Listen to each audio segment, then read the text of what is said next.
বন্ধুসকল স্বাগতম জনাইছোঁ অন্য এটা ভিডিঅ'ত। বন্ধুসকল আজি ভিডিঅ'টোত আপোনালোকক মই ক'ম নেলীৰ হত্যাকাণ্ডৰ কথা। 1983 18 ফেব্ৰুৱাৰী তাৰিখে মৰিগাঁও জিলাৰ নেলী নামৰ ঠাইখনত সংঘটিত হৈছিলে এক ভয়ংকৰ ঘটনা, যিটো ঘটনাত হাজাৰ হাজাৰ লোক নিহত হৈছিলে। অসম আন্দোলনৰ সময়ত সেই ঘটনাটো সংঘটিত হৈছিলে। কিনো এই নেলীৰ হত্যাকাণ্ডটো কি কাৰণে হ'বলৈ পালে, এইবিলাক কথা জানিবলৈ ব'লক ভিডিঅ'টো আৰম্ভ কৰোঁ। 1971ত বাংলাদেশৰ স্বাধীনতা যুদ্ধৰ সময়তে পূব পাকিস্তানৰ পৰা কিছুমান বিদেশী লোক আহিছিল বাংলাদেশলৈ, আৰু যেতিয়া বাংলাদেশ স্বাধীন হ'ল তেতিয়া কিছুমান বাহিৰাগত লোকবিলাক কিছুমান লোক গুচি গ'ল যদিও কিছুমান লোকে অসমতে থিতাপি ল'লে। আৰু ইয়াৰ পিছত 1978ত অসমৰ মঙলদৈ সমষ্টিত এটা নিৰ্বাচন অনুষ্ঠিত কৰিব লগা হ'ল, আৰু সেই নিৰ্বাচনটো অনুষ্ঠিত কৰিবলৈ নিৰ্বাচনী আয়োগে অনুমতি দিলে। যেতিয়া তাত ভোটাৰ তালিকা প্ৰস্তুত কৰা হ'ল তেতিয়া তাত দেখা গ'ল যে বেছিভাগেই বাংলাদেশী আছে অসমত। আৰু যেতিয়াই এই তথ্যটো ফাদিল হ'ল তেতিয়া অসম ছাত্ৰ সন্থাই প্ৰতিবাদ কৰিলে যে এইবিলাক মানুহক আমাৰ অসমত থকালৈকে ইয়াত নিৰ্বাচন অনুষ্ঠিত কৰিবলৈ দিয়া নহ'ব, এওঁলোকক অসমৰ পৰা খেদিব লাগিব, তেতিয়াহে নিৰ্বাচন পাতিব পাৰিব।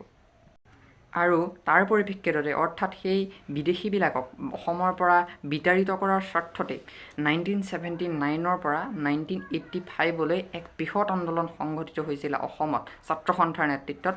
সেইটোকে কোৱা হয় অসম আন্দোলন।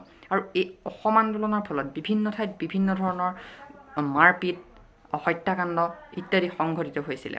আৰু তাৰে এক অন্যতম হত্যাকাণ্ড হৈছে, মই আপোনালোকক এতিয়া যিটো কথা ক'বলৈ গৈ আছোঁ, নেলীৰ হত্যাকাণ্ড।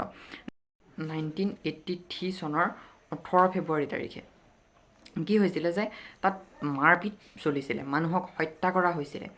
এটা সমীক্ষা মতে দেখা গৈছে যে যিবিলাক মানুহ এই ঘটনাটোত নিহত হৈছিলে বেছিভাগেই বাংলাদেশৰ পৰা প্ৰব্ৰজন কৰা মুছলমান সম্প্ৰদায়ৰ লোক আছিলে।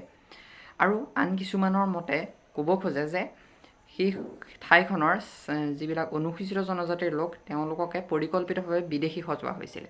মুঠৰ ওপৰত এই যিটো হত্যাকাণ্ড সংঘটিত হ'ল সেই হত্যাকাণ্ডটোত হাজাৰ হাজাৰ লোক নিহত হ'ল। তাৰ সঠিক তথ্যটো কিন্তু পাবলৈ নাই, সেইকাৰণে মই আপোনালোকক সঠিক তথ্যটো দি দিব পৰা নাই। বিভিন্ন ঠাইত বিভিন্ন ধৰণৰ তথ্য পোৱা যায়, চৰকাৰী আৰু বেচৰকাৰী দুটা বেলেগ তথ্য আছে কিমান লোক নিহত হ'ল। তো এইটোৱে আছিলে নেলীৰ হত্যাকাণ্ড।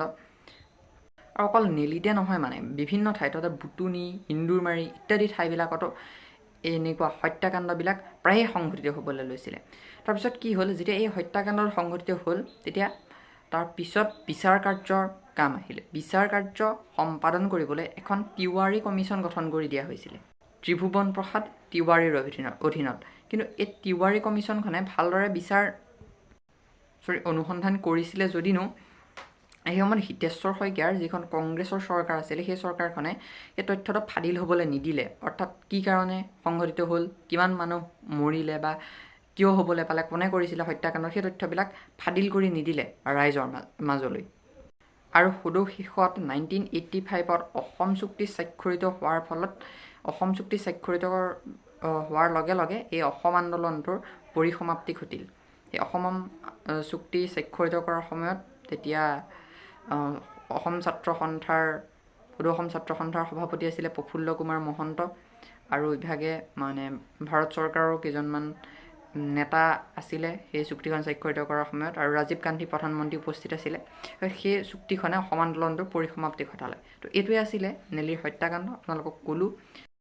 আৰু এই বিষয়ে যদি আপোনালোকে আৰু তথ্য জানিবলৈ বিচাৰে বা ভালকৈ জানিবলৈ বিচাৰে তেনেহ'লে আপোনালোকে কিতাপ পঢ়াৰ দৰকাৰ নাই।